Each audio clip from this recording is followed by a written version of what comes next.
자, 안녕하십니까. 목소리가 왜 이렇게 작지? 자, 오늘 307페이지 한번 펴보세요. 307페이지, 중간 타이틀이 뭐냐면, 중화 반응으로 돼 있죠. 그죠? 오늘 여기서부터 진도를 나갈 거고요. 지난 시간에 배웠던 내용을 잠깐 복습하면서 오늘 좀 시작을 하도록 하겠습니다. 일단 우리 지금 현재 대단원은 지금 뭐냐면 산과 염기라고 하는 대단원이에요. 그렇죠? 그래서 산, 염기에 대한 지난 시간에 했던 내용을 조금 상기하면서 중화반 오늘 배울 중단원이 굉장히 중요하거든요. 그래서 그걸 먼저 좀 상기를 한번 해볼게요, 여러분. 준비됐나요, 여러분? 자, 그러면 대단원이 산과 염기였는데 지난 시간에 산에 대해서 먼저 정의, 산의 공통적인 성질 뭐였죠? 산성 이랬죠, 그죠? 자, 라고 한다면 산은 공통적으로 수용액 상태에서 무슨 이온을 내놓는 거죠? 수소이온 H+를 내놓는 거예요. H+를 다른 말로 뭐라고도 얘기하냐면 양성자라는 말을 써요. 왜냐면 H는 원자번호 몇 번?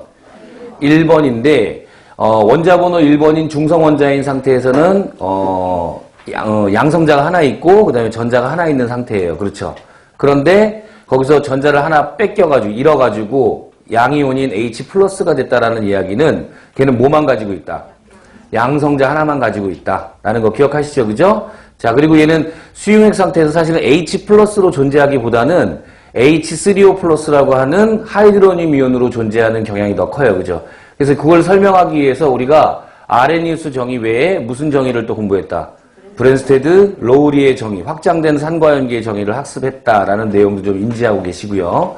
자, 산의 공통적인 성질 산성에 대해서 계속 나가볼게요. 일단 주로 아주 이건 시험에 잘 나오진 않아요, 여러분. 무슨 맛 나죠? 산이라고 하면 신맛 많이 나고요, 그죠? 그 다음에 얘는 금속과 반응해서 수소기체를 만들어내는 성질을 가지고 있어요. 하지만 모든 금속과 반응하는 것은 아니에요, 그죠? 그래서 우리가 이제 뒤에 뒷단원인 산화환원 파트에 들어가게 되면 산이 반응할 수 있는 금속의 이온화 경향이라는 걸로 쭉 해가지고 나열해서 학습을 할 건데 그때 뒤에 가보면 어때요? 수소를 기준으로 해서 그 다음에 구리, 그 다음에 수은, 은, 백금, 금 이 5가지 금속은 원래 산과는 반응 잘 하지 않지만 예외적으로 구리하고 반응하는 산이 있었어요. 무슨 산이었죠? 질산. 이런 예외적인 내용도 좀 인지를 해달라라는 내용을 좀 말씀을 드렸어요. 자, 얘는 물에 녹아가지고 이온화가 되기 때문에 강산인 경우에는 굉장히 많이 이온화되고 그 다음에 약산인 경우에는 조금 이온화가 돼요. 그죠? 그러다 보니까 얘는 하여간 이온화가 되니까 얘를 뭐라 그런다? 전해질이라고 얘기하는 것도 좀 기억을 해줬으면 좋겠고요. 맞습니까? 강산 3가지와 약산 2가지를 제가 쭉 일렬로 정리를 해드렸어요. 그죠? 자, 순서대로 말한다면 먼저 HCl, 염산, 그 다음에 H2SO4, 묽은 황산, 그죠? 그리고 세 번째가 HNO3, 질산, 그리고 네 번째가 H2CO3, 그죠? 그리고 5번째가 CH3COH, 위에 3개가 강산, 아래 2개가 약산, 뭐 이렇게 좀 순서대로 좀 기억을 해달라 그랬어요. 활용도가 꽤 높으니까 좀 기억을 해줬으면 좋겠고요. 자, 염기의 공통적인 성질, 염기성으로 한번 가볼게요. 염기성은, 수용액 상태에서 공통적으로 무슨 이온 내놓는다? 수산화이온, OH- 내놓고요. 그죠? 그리고 얘는, 특히 알코올과 좀 구별을 해야 된다 그랬어요. 그죠? 알코올과 구별하는 거는 사실 지난 시간에 얘기하진 않았고, 언제 얘기했냐면, 우리가 지방족 탄화수유도체, 하이드록시기를 공부하면서 염기와 구별하는 방법, 이렇게 말씀을 드렸던 것 같아요. 그죠? 자, 알코올이라고 하면 주로 비금속과 공유결합하고 있는 놈들을 얘기하는 거고, 염기가 되려면 반드시 뭘 내놔야 되니까? OH-를 내놔야 되니까, 아레니우스의 정의에 의하면, 그죠? OH-를 내놔야 되니까, 어때요? 금속 양이온과 결합하고 있는, 이온 결합하고 있는 그런 물질들을 염기라고 이야기하겠다. 대표적인 예로는 위에 5가지 또 말씀드렸죠. 그죠? 첫 번째, NaOH, 그 다음에 두 번째, KOH, 세 번째가 CaOH2, 네 번째가 MgOH2, 그 다음에 5번째가 NH4OH. 요거는 뭐 NH4OH는 이 존재가 굉장히 애매한데, 얘는 그냥 NH3라고도 얘기를 해요. 그죠? 근데 이제 굳이 물속에 녹아 들어가면 NH4OH라고 하는 암모니아수 형태로 존재할 거고, 어떻게 이온화가 되냐면 NH4+라고 하는 암모늄 이온과 그 다음에 OH-라고 하는 음이온, 그죠? 수산화 이온으로 이렇게 이온 결합한 물질이다라고 기억을 하시면 돼. 자, 주로 쓴맛이 나고요, 그죠? 그리고 당연히 전해질이고, 그리고 얘는 어때요, 여러분? 미끈미끈한 성질과 단백질을 녹이는 성질을 가지고 있어요.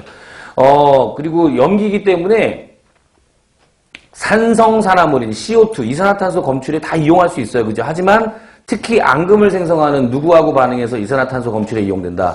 CaOH2, 석회수라고 얘기하죠, 그죠? 그과 이산화탄소 검출에 활용된다. 뭐 이런 내용들이 이제 주로 됐었고, 그 다음에 산과 염기의 정의는 크게 세 가지로 두는데, 첫 번째가 지금 계속 언급하고 있는 무슨 정의? 아레니우스의 정의. 두 번째가 브랜스테드 로우리의 정의. 그리고 세 번째는 루이스의 정의까지 지난 시간에 얘기를 했던 것 같아요, 그죠? 특히 이 브랜스테드 로우리의 정의가 출제 빈도가 굉장히 높아요. 브랜스테드 로우리의 정의가 딱 나온다면 첫 번째 해야 될 일이 산과 염기를 결정해야 될 것이고, 두 번째, 그렇죠, 짝산 짝염기를 연결시켜줘야 되며, 마지막 세 번째로, 그렇죠, 상대적 세기를 결정해 줄 수 있어야겠다라는 내용을 했어요.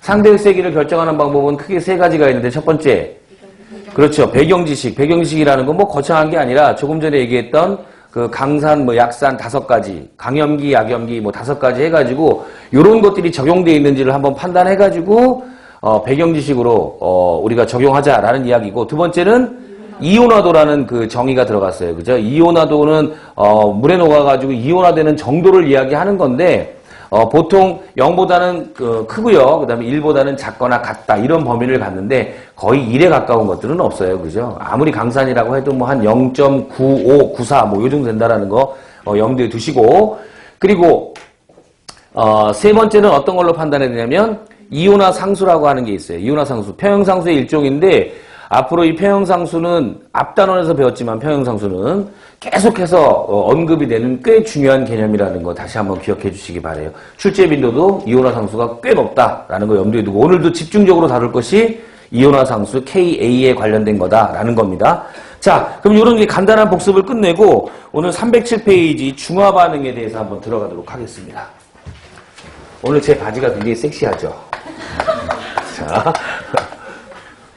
중화 반응. 자, 중화 반응에 대한 이야기를 할게요. 자, 거기 제일 먼저 나오는 게 뭐냐면, 지시약 HIN이라고 돼 있어요. HIN. 그죠? HIN은 뭐 산의 대표적인 물질, 대표산, 임의의 산, HA라고 지난 시간에 말씀을 드렸고, 임의의 염기, 대표적인 염기하면 베이스에 그 앞글자를 써서 B라고 표현한 것처럼 이 지시약도 뭐예요? 뭐랄까. 이 임의의 지시약을